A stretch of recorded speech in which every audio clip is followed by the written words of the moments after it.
it's Christy. Welcome back to my channel and welcome to day 14 of my 2023 holiday card series. Today I'm going to be making 2 cards using the Hello Bluebird Merry Friends stamp set. So I've stamped those images out on Spectrum Noir Ultra Smooth Premium White Cardstock with Lawn Fawn Jet Black ink. And I'm going to be coloring with my Copics to match some pattern paper from the Echo Park Winterland 6x6. So I'll tear out a sheet to use as my color inspiration and tuck that under my cardstock panel. So I'm actually going to be coloring gray foxes today. I just thought that that would fit a little bit better with the color palette of this pattern paper, although certainly you could give orange foxes a try. I just thought the softer kind of gray tones went well with this color palette. So to make it interesting, I'm going to do each little grouping of foxes in different grays, just so you can have some options. So for the first pair, I'm going to do warm grays. I'm using W00, W1, W3, and W5 for the boy fox. I prefer to color darkest to lightest, so I'm going to start with that W5 and lay in my shadows. I'm doing them pretty equal on his head and his legs, but adding a deeper shadow on the right side of his tail since that's where it's tucked behind his body. I blended out the W5 with the W3, making sure to go over the edge of the W5 to help that blend smooth out. And then I'm using the W1 to fill in most of the rest of the gray parts for him. I did leave a little center area on his forehead right above his nose for an extra highlight, and I'm also going to color in the white parts of his body with the W00, so the lower part of his face and his belly, his tail, and the inner parts of his ears, and then I left him some little white socks on his feet as well. The girl fox I wanted to be slightly lighter, so I'm starting with the W3 instead, skipping over the W5 completely and laying in my shadows with that, and pretty much in the same places as the boy, just a little bit reversed on the lower part of the body since the legs are kind of tilted toward the left, so the highlight would be there. And also putting the shadow on her tail right up behind her body because the body would be casting a little bit of shadow there. And I will do a second layer of coloring on both of these foxes just to increase that saturation, but I did that off screen to save some time in the video. And then I'm going to move on to my second fox couple, and I'm going to color them in some grayish tones, so it's a little bit of gray with a little bit of brown mixed in. I'm using E70, E71, and E74 for my girl fox, and I'm going to throw in a little W00 as well for the highlighted areas and the white parts. So I started with the E74 for her, put in my shadows with that, and then I'm blending out with the E71, making sure to put a shadow on her legs up under the hem of her skirt, and then leaving a highlight in the center just as I did for the other foxes. And that's where I'm going to place that W00, just smoothing those colors together until they blend nicely. And then I'll also just fill in the end of her tail, her little paws, her feet, and throw a little bit of that on the white parts and in the inner parts of her ear.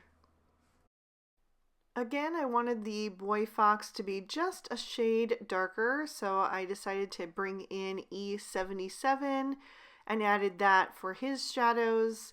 And I really like how that E77 almost has a tiny bit of like a reddish brown undertone, which works really well for the foxes. You'll have to let me know in the comments which of the combos you preferred for these little guys, but I don't know, I like both ways, and I think there's so many other ways to color foxes as well, because of course there are Arctic foxes, so you could color them white, you could use really pale grays, cool grays, creamy tones, and then of course there's a whole bunch of different orange shades that you can color foxes in. So I do plan to do a little coloring video on just foxes in different ways, probably in the new year, so stay tuned for that if that's something that would interest you.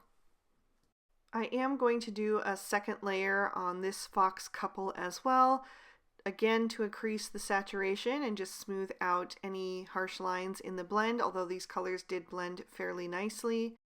And I'll use W00 to color in the white parts of my candy canes. And then I'm going to move on to doing some of their accessories. So I'm going to start with a dark blue combo, and this is to try to match the dark blue in the background of that pattern paper.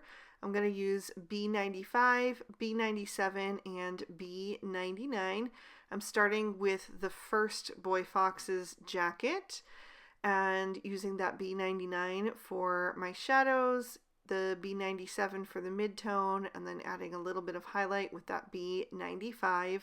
Now the colors are going to be a bit brighter than the pattern paper because they're a totally different medium. You know, they're Copics and markers and not just paper, so it's not going to be a perfect match, but I'm just doing my best to choose colors that I think are going to tie in well to that pattern paper and just bring it even more to life.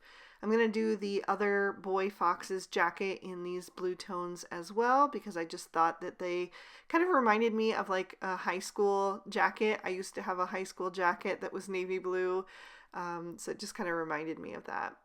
I'll also go around and do a few of the other little accessory images, like some of the gifts or the ribbons, just to kind of tie in those blue tones in a few different places. I like to have little pops of color here and there to kind of echo throughout the card and just make it more cohesive. And I think choosing some pattern paper to use as the inspiration for your color palette like this really does help with the card looking more unified. It looks very intentional because all of the colors are kind of based off the colors that are in that pattern paper. And even if you don't end up using the pattern paper, I think you can come up with some cool and interesting color combinations that you maybe wouldn't have thought of on your own. And that's always nice because then you don't fall into the rut of using the same colors over and over. Next shade is going to be R81, R83, and R85. So there are two different pinks in that pattern paper, a lighter and a darker, and I am trying to pull out that darker pink. Again, these tones are going to be a little bit brighter than that pattern paper, although they will dry back a little bit. But like I said earlier, I'm just trying to do a little bit of a nod to that pattern paper and not match it like identically, as that can be very tricky to do, especially with like these very dusty, desaturated colors. And I'm trying to use very desaturated Copics to match, but they still are going to be a little bit brighter just based on the fact that they are alcohol ink, you know. So I colored in the girl fox's coat from the first fox couple. And then once again, I'll go around and do some of these little accessory images, just trying to make sure that the colors appear in a few different places on each of the two cards that I will be creating. So I'm going to hop over to the boy fox on the far right and add pink gift wrap to the present that's in his hand. I'll also do a pink ribbon on one of the extra gifts, the one with the blue wrapping paper. I think the navy and the pink look really beautiful together. I also colored in the what would normally be red parts of a candy cane in pink using the R83, and I just used the one shade since it was such a small little area to color. And then I also did one of the extra gifts, and I usually just put the darkest shade down toward the bottom and then the highlight at the top of the present. And I did the ribbon on the girl's gift from the second fox pair as well. So now that the darker pink is represented from that pattern paper, I also want to represent the lighter pink. So I'm going to use RV00, RV10, and RV11. With only the lighter two shades, I'm going to color the insides of all of my fox's ears and give them some rosy cheeks just to make them look extra cheerful. It's also going to be a snowy outdoor scene, so their cheeks would be nice and rosy. And then I'm going to use all 3 shades to color in my second little girl fox's dress or coat. I'm not really sure which it is. It looks like maybe a long coat or a dress with a little bit of a hem underneath. So I colored the top with all of the 3 shades, and then the little hem, I'm just going to use a tiny touch of the lightest shade on the edges. And then I'm going to switch to some very dusty greens to represent the leaves in that pattern paper. The leaves in that pattern paper are very hard to distinguish what color they are. They're kind of gray, but a little bit green. So this was the closest that I could come up with, and it is BG90, BG93, and BG96. I'm making sure to only use a little bit of that BG96 for some extra definition in the darkest shadowed areas, and then the majority is the lighter 2 shades so that I can keep in that same kind of tone, that dusty, pale green-gray of that pattern paper. So I did the hem on both of the boys' jackets. I also did the scarf on my second boy fox. I'm going to do the buttons on everybody's jacket that were big enough to cover.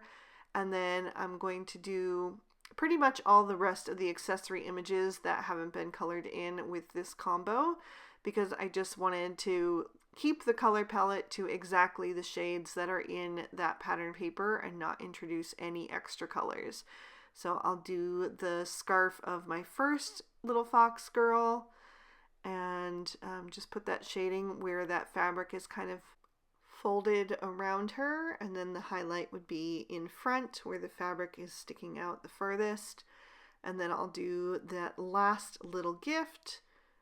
Again, just putting the darkest at the bottom and the highlight at the top because that's where the light would hit the most. And then also the ribbon on the second boy fox's little gift. And that is going to finish up all of the coloring. So I will grab a black Sakura Jelly Roll pen and go over all of the eyes of my foxes that are open to make them bright and shiny again. I think that really helps to bring them to life. And then I'm going to trim these images out with their matching dies. Next, I'm going to go back to my pattern paper pad, the Echo Park Winterland 6x6, and choose 2 more prints to use in combination with that floral that I've already pulled out. So I'm looking for something that is going to go nicely with that, and then also something to use as the background, as my sky.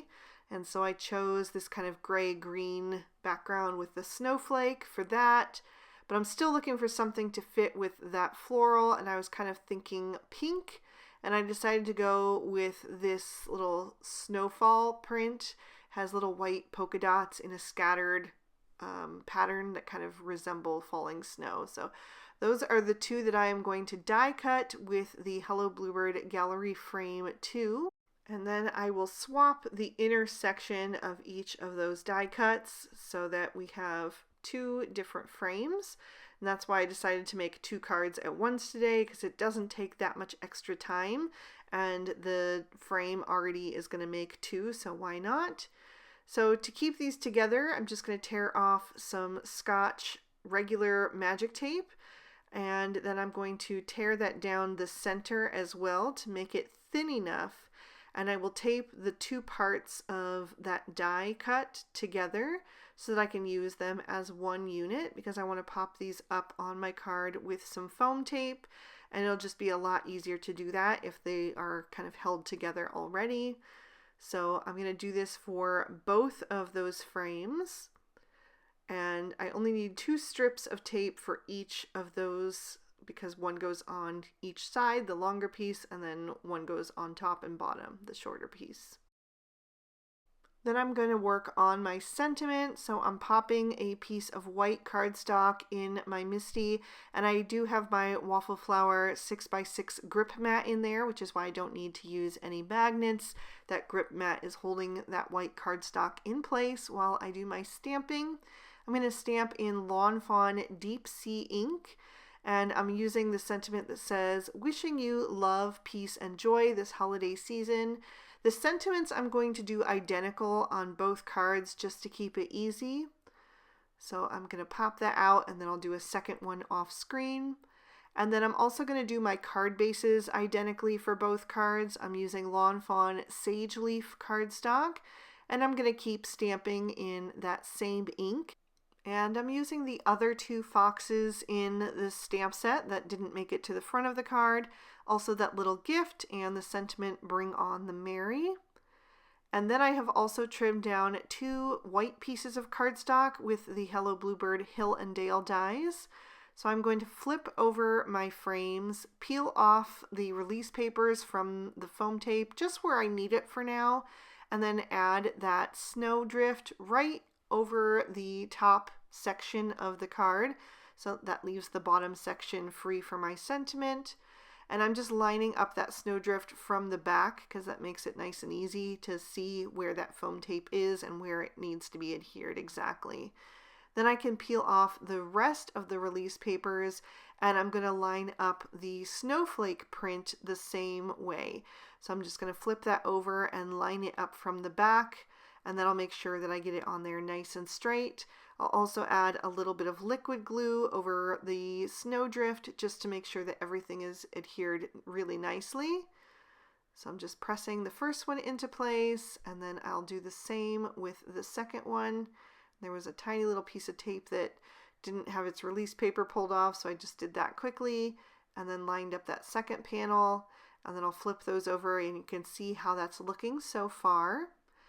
Then I'm going to attach these to the card bases, so I'll add a little bit more liquid glue to the edges of that pattern paper and then line those up on the card front and press them into place.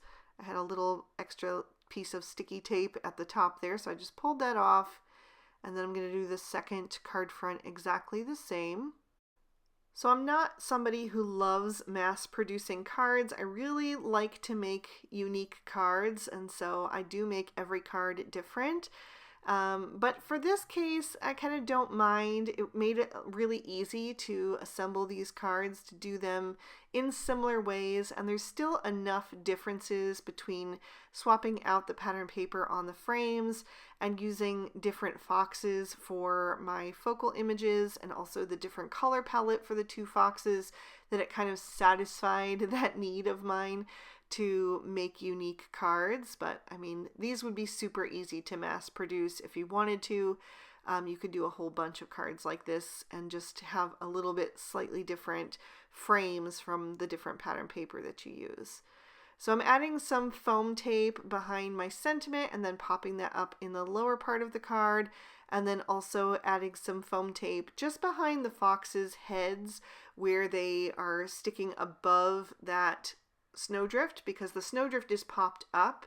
So I just want everything to be on a nice even level. For this first card, I'm using the warm gray foxes, and then I added a little gift to either side of them and also one of the candy canes. And then on the second card, I'm going to use the foxes that I colored with the earth tones. And again, I'm just going to add a little bit of foam tape behind their heads where they overlap onto the snow, and then liquid glue for the rest of their bodies. And because these 2 are already holding gifts, I didn't want to add as many gifts into the scene, but I just wanted something in the snow around them. I just didn't want it to be empty. So that's why I stamped out an extra gift and a couple extra candy canes. So I decided to add that gift over on the right-hand side near the boy fox, just because it looked very similar to the one that the girl fox was holding, so I didn't want them right up next to each other. And then I'm going to put the 2 candy canes kind of overlapping on the girl fox's side, just to kind of balance out the weight of that gift. For embellishment, I decided to add a few clear sequins to these cards, just kind of interspersed amongst the falling snow. So I did 5 sequins on each of these little sections on the top, and kind of placed them in different areas of each of the cards so that they wouldn't look identical. And on this second card, I accidentally got one upside down, and so since it had glue on the wrong side of it, I just decided to find a new one that was the same size and adhere that. And then I just continued adding those last few sequins.